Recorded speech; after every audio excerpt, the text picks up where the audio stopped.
ಅಂಬರದಾಚೆ ಉಂಗುರ ಚೆಲ್ಲೋ ಹಿಮಗಳ ಪಯಣ.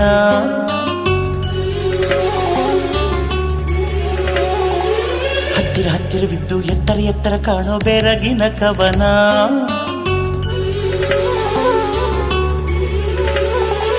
ಇದು ಶೀತಲ ಹಿಮಾಲಯ